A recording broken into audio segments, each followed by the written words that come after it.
Senhoras e senhores, muitas informações nesse vídeo da Central. Tem Fluminense e Cerro Porteño pela Copa Libertadores e o Fluminense pode garantir a sua classificação e o primeiro lugar hoje. Vou falar sobre tudo da partida, também novidades na lista de relacionados. O Fluminense terá reforços aí para esse confronto contra o Cerro Porteño. E também a torcida protestou de novo e agora em Laranjeiras. Vou trazer tudo para vocês. Deixe o seu like, ative as notificações. Agora a Central é 40k. Queremos chegar aos 50 mil até o final do ano. Então vem comigo, sem enrolação. Vamos embora para as notícias. Vou começar falando do protesto da torcida do Fluminense nas Laranjeiras.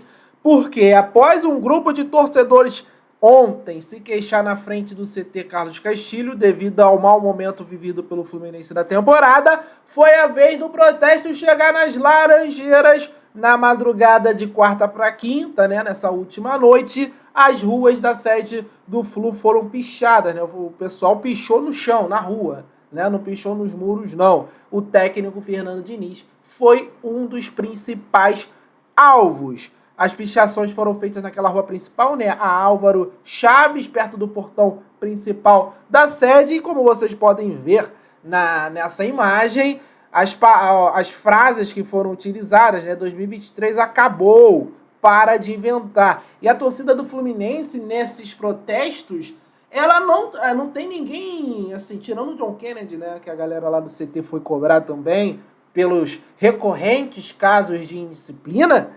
A torcida do Fluminense não tá na bronca com os jogadores, né? Perseguindo nomes, medalhões, jogadores, não tem nada disso. A torcida está sem paciência com o Fernando Diniz.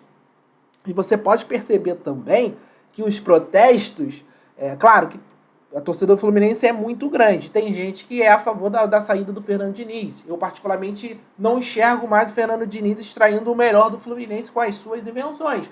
Mas a torcida foi protestar e em nenhum momento a gente viu fora Diniz, pedindo para o Mário demitir o Diniz, pedindo a demissão do técnico. A torcida quer que o Fernando Diniz pare de inventar, pare de improvisar, porque em 2024 isso ficou excessivo no Fluminense.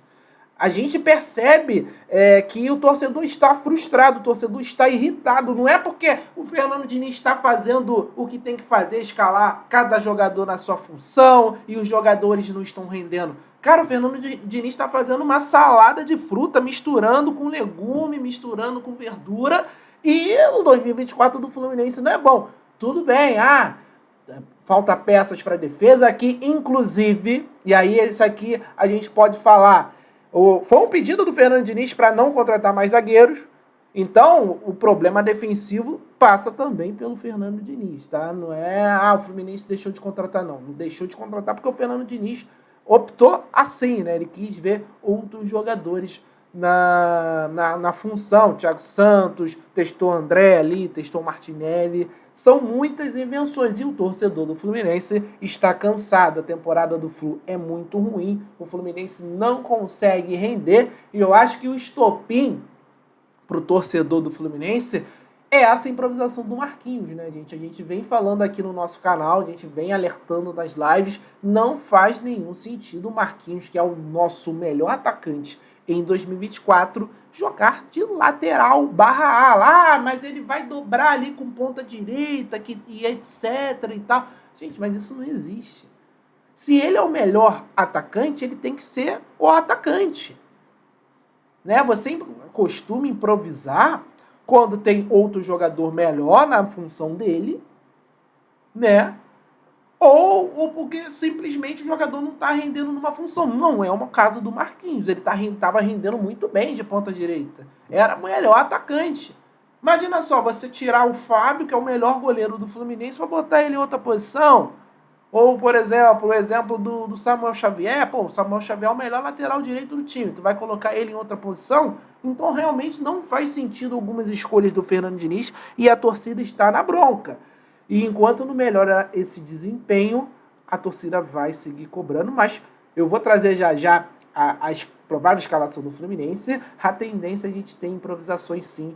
E a gente pode ter até mais do que a gente já vem acompanhando, mas fica o registro aqui, a torcida protestou, pichou a rua lá na Álvaro Chaves, em frente à sede do Fluminense nas Laranjeiras, cobrando, né, o Fernando Diniz para parar de invenção, né, para parar de inventar, e também alertando que 2023 acabou, 2024 é um novo ano. Vamos falar dos relacionados do Fluminense para essa partida, porque temos muitas novidades. Torcedor tricolor, já vou começar a falar essa lista aí e contar das novidades, né? Fábio, Felipe Alves e Vitor Eudes, aqui nenhuma novidade. Alexandre, Antônio Carlos, Arthur, Calegari, Terãs, Diogo Barbosa, Felipe Andrade, Gabriel Pires voltando depois de 61 dias. Germancano, Guga, Isaac, Ranlucumi, John Arias, John Kennedy, Cauã Elias, Keno, Lima, Marcelo, Marquinhos, Martinelli, Ganso e Renato Augusto também retornando. Essa é a lista de relacionados do Fluminense para a Copa Libertadores. E fica a curiosidade, fica a expectativa.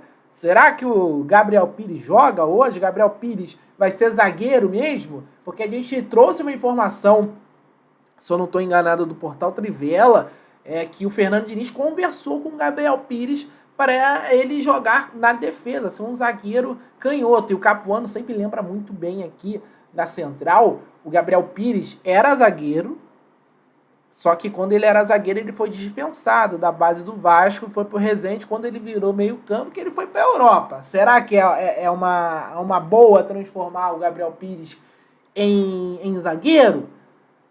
Não sei qual é a ideia do Fernando Diniz nessa questão. Tem a volta do Renato Augusto, que entrou bem contra o Atlético Mineiro, fez gol, só que também sentiu um problema e ficou alguns jogos fora, está retornando para essa partida. Fluminense Cerro, 7 da noite, vai passar na ESPN e no Star Plus, tá, gente? Jogo exclusivamente da ESPN hoje, 7 horas da noite no Maracanã. Para você que não vai à partida, fica aí essa informação, tá certo? Então, tem essas novidades.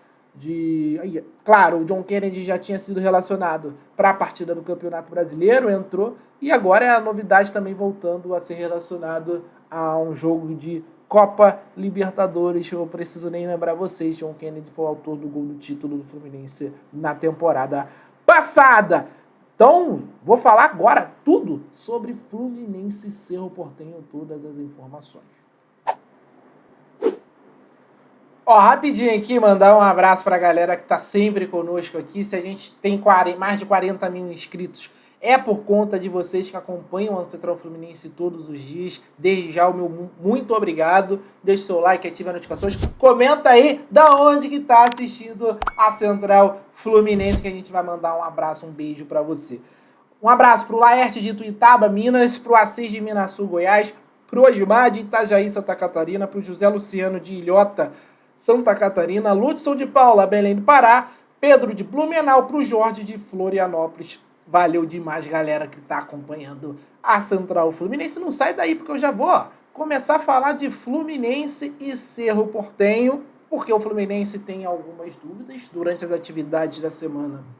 Uma das escalações testadas teve Antônio Carlos e Felipe Andrade como titulares, Marquinhos continuando na lateral direita e Keno continuando sendo titular no ataque. O Paulo Henrique Ganso volta também, que depois da suspensão, né? O Paulo Henrique Ganso estava suspenso contra o São Paulo. Outra possibilidade é o Martinelli fazendo dupla com o Antônio Carlos, mas essa formação atua por menos minutos durante a atividade. Nesse caso, o Alexander ganharia a vaga no meio. Então, a provável escalação do Fluminense é Fábio, Marquinhos, Antônio Carlos, Felipe Andrade ou Alexander e Marcelo, Martinelli, Lima, Ganso, Arias, Keno e Cano. Essa é a provável escalação do Flu.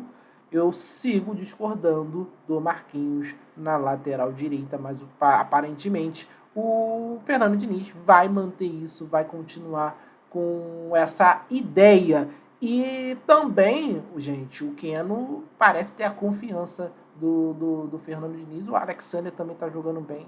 Eu acho que seria um momento para dar uma oportunidade para ele, não tiraria o Martinelli do meio. Por mais que o Felipe Andrade não tenha passado nos testes aí recentemente, eu começaria com ele, né, 2 zagueiros de ofício, Antônio Carlos e Felipe Andrade, Martinelli e Alexander no meio. Passaria o Marquinhos para o ataque, o Keno colocaria no banco, o Lima também, obviamente, colocaria o Guga na lateral, mas enfim, não é assim que o Fernando Diniz pensa. E o Cerro Porteño, gente, chegou com um desfalque, o meia Fabrício Peralta, que está suspenso pelo 3º cartão amarelo. 2 jogadores não viajaram por opção técnica, Enzo Jimenez e o atacante Edu, brasileiro. E na escalação tem uma dúvida no meio campo para saber se joga o Vieira ou o Carrascal. Então a provável escalação é essa: Jean, Alan Benítez, Javier Baez, Eduardo Brock e Santiago Arzamendia, Pires da Mota, Jorge Morel e Hilder Vieira, Cecílio Domingues, Juan Manuel Iturbe e Diego Churin. Essa é a provável escalação do Cerro Porteño, que vem, Cerro Porteño virá ao Rio de Janeiro para buscar essa vitória, o empate, porque vai deixar eles numa condição muito boa de classificação. O Cerro Porteño está brigando pau a pau ali com o Colo-Colo, com o Alianza Lima também por essa segunda vaga. O Fluminense tem 8 pontos, já está um pouquinho mais distante. O Fluminense venceu hoje, classificado, e garante o primeiro lugar. Se empatar, garante a classificação. E se eu não estou enganado, não, acho que o primeiro lugar ainda não garante não, porque o Cerro iria para 6, né? Poderia alcançar o Fluminense em número de pontos, mas seria difícil tirar saldo, enfim, tem que ver